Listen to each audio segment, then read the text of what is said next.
சாதாரண ரேஷன் பச்சரிசியில் சூப்பரான வத்தல்.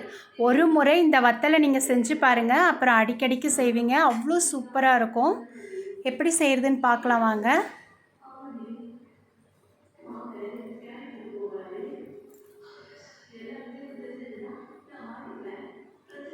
இந்த வத்தல் செய்கிறதுக்கு நான் ரேஷன் அரிசி எடுத்திருக்கேன். 2 டம்ளர் அரிசி எடுத்திருக்கேன்.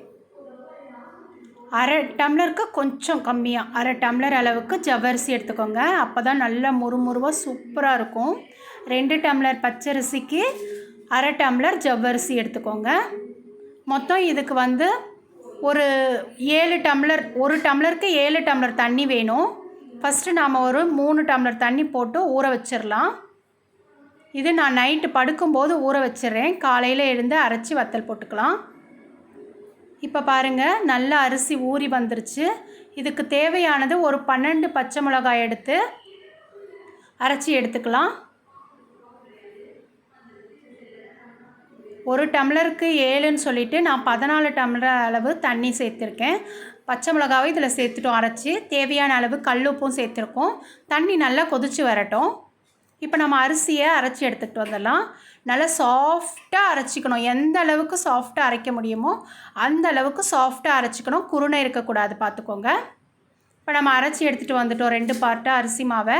தண்ணியும் நல்லா கொதித்து வந்துருச்சு. தண்ணி நல்லா கொதித்து வந்ததுக்கப்புறம் தான் நம்ம மாவை சேர்க்கணும். தண்ணி கொதித்ததுக்கப்புறம் லோ ஃப்ளேமில் வச்சுட்டு மாவை சேர்த்துருங்க. டக்குன்னு திக்காயிரும்.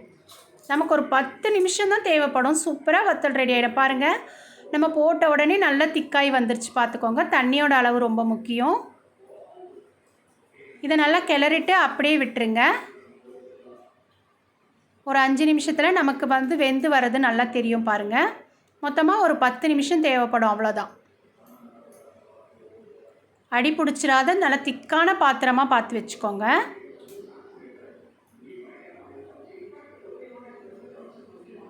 இப்போ பாருங்கள், உங்களுக்கு நல்லா தெரியும். பாருங்கள், ஆழை கட்டி வரும் மேலே. அப்படி தெரியலனாலும் நம்ம கைகளால் தண்ணியை நனைச்சிட்டு தொட்டு பார்த்திங்கன்னா தொடாமல் வரணும். அதுதான் நமக்கு பதம். இப்போ பாருங்கள், நான் ஆஃப் பண்ணிட்டேன். ஸ்டவ்வை ஆஃப் பண்ணிவிட்டு தான் இந்த ஸ்டெப் செய்யணும். நான் 1 ஸ்பூன் அளவுக்கு ஜீரகமும் 1 ஸ்பூன் அளவுக்கு வெள்ளை எள்ளு அது போட்டோன்னா செம்ம டேஸ்ட்டாக இருக்கும். வத்தல் பிடிக்காதவங்க கூட சாப்பிடுவாங்க. நல்ல வாசனையாக இருக்கும். நீங்கள் ஒரு முறை இப்படி செஞ்சு பாருங்கள், ரொம்பவே நல்லாயிருக்கும். நல்லா மிக்ஸ் பண்ணி கொடுத்துருங்க.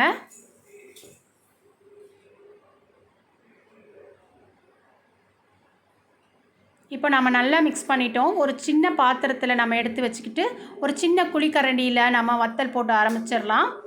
ஒரு வெள்ளை வேஷ்டியை நினச்சிக்கிட்டு பிழிஞ்சிடணும். பிழிஞ்சிட்டு அதுக்கப்புறம் நம்ம போட்டுனா அந்த வத்தல் அழகாக உக்காந்துரும். இதை மாதிரி நமக்கு எந்த மாதிரி ஷேப்பில் தேவையோ அந்த மாதிரி போட்டுக்கலாம்.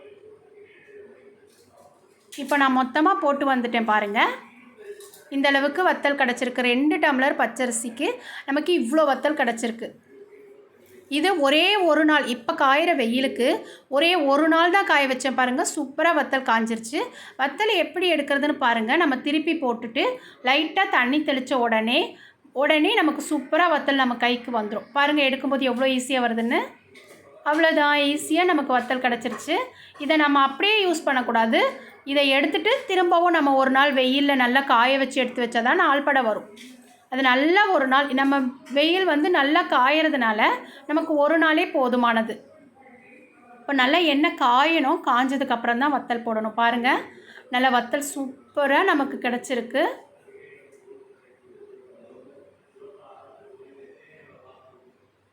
இந்த வத்தல் வறுத்து வச்சிட்டோன்னா நமக்கு காய்கறியே தேவைப்படாது. சூப்பராக எடுத்து எல்லாத்தையும் காலி பண்ணிடுவாங்க. வத்தல் நல்லா வெள்ளையாக நல்லா பெருசாக வந்திருக்கு. பாருங்கள், நல்ல மொறுமொறுன்னு. எல்லோரும் கண்டிப்பாக ட்ரை பண்ணி பாருங்கள். தேங்க்யூ.